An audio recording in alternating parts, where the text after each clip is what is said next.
everyone, welcome to today's episode. First up, do you catch the saga of Katy Perry's space adventure that's been buzzing all over the internet? Recently, Katy Perry joined Blue Origin's all-female space mission, which lasted just about 11 minutes. They crossed the common line, that's the official boundary between Earth's atmosphere and outer space.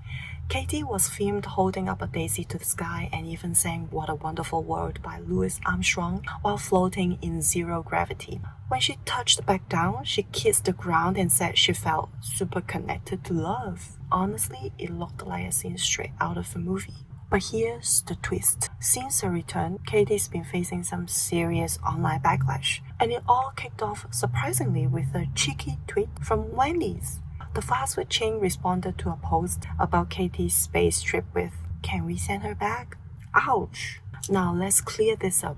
Blue Origin isn't exactly NASA. Their space trips are primarily for tourism, not science or exploration. Katy and the crew didn't need intensive training. Their 4-minute flight was on a self-driving rocket. It's all about floating in space, snapping pics, and promoting space tourism, not science experiments. While exploring this space launch, I stumbled upon something even more fascinating. The legendary feud between Katy Perry and Taylor Swift. Trust me, it's packed with drama, friendship, and some serious pop star rivalry that's kept fans hooked for years. So how did it all start? Most of you know Bad Blood by Taylor is rumored to be about her long-standing beef with Katy, but let's go back to the beginning. How did two pop icons who once seemed like friends end up at each other's throats? It all kicked off in 2009. Katy and Taylor first met through their shared love of music. Katy was a special guest during Taylor's Fearless tour, and Taylor attended Katy's 25th birthday party.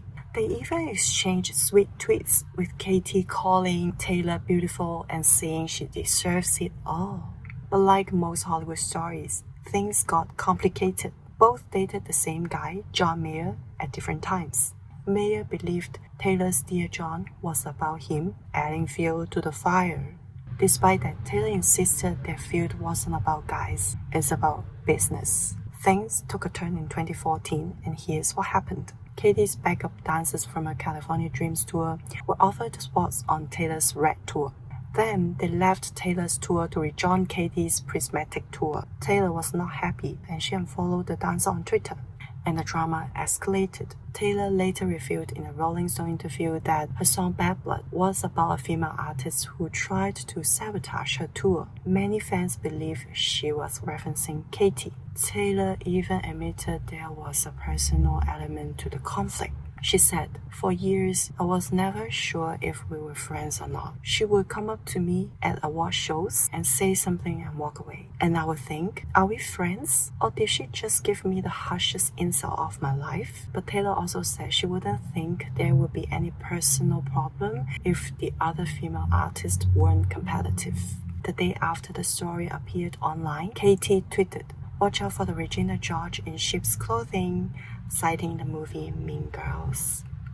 Katy said she had taken the precaution of arranging for these dancers to include a 30-day contingency clause in their contracts with Taylor, allowing them to return to Katy's employ if needed. Some said this foresight on Katy's part was not an act of sabotage, but a standard business practice in the fluid world of touring performers. One of the dancers, Lockhart Brownlee, gave an interview where he discussed working with both Katy and Taylor. According to Lockhart, he and two other Katy dancers got jobs with Taylor's Red tour but left early to join Katy's Prismatic tour because he'd already worked with her on her California Dreams tour for 2 years before working with Taylor, so he was closer to Katy. And he also said he wasn't dancing much on Taylor's tour. Fast forward to 2015 when Taylor released Bad Blood with that star-studded video full of clues pointing to Katy. Fans speculated that Selena Gomez's cameo was a nod to Katy's look at the time. In 2017, Katy responded with Swish Swish, which many took as a diss track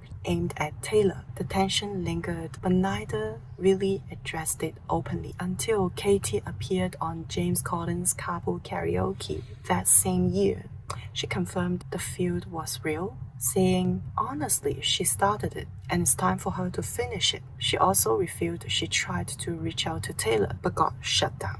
But here's the surprising part. In 2018, after years of tension, they finally made peace. Katy sent an olive branch to Taylor's tour, and they even appeared together in Taylor's You Need to Calm Down music video, sporting matching burger and fries costumes. Since then, they've spoken openly about their reconciliation. Katy called it just a misunderstanding, and Taylor said they had a really long talk over tea, even discussing their astrological signs. And the story gets even sweeter. After Katy had her daughter with Orlando Bloom, Taylor gifted her a personalized embroidered blanket with stars, flowers, and the words Baby Bloom. Fast forward to 2024. Katy attended Taylor's Eras tour in Australia. And guess what? She shared some fun throwback videos on social media, vibing to You Belong With Me and Bad Blood, giving us a playful reminder of their past feud, but now as friends. So what's next? Could they team up on a song? Maybe. But one thing's for sure, their story is a perfect example of how even the biggest stars can have their ups and downs, and how friendship, forgiveness, and a little space can change everything. What do you think? Are you rooting for Katy-Taylor collaboration? Drop your thoughts in the comments. Thanks for tuning in. I'll see you in the next episode. Bye!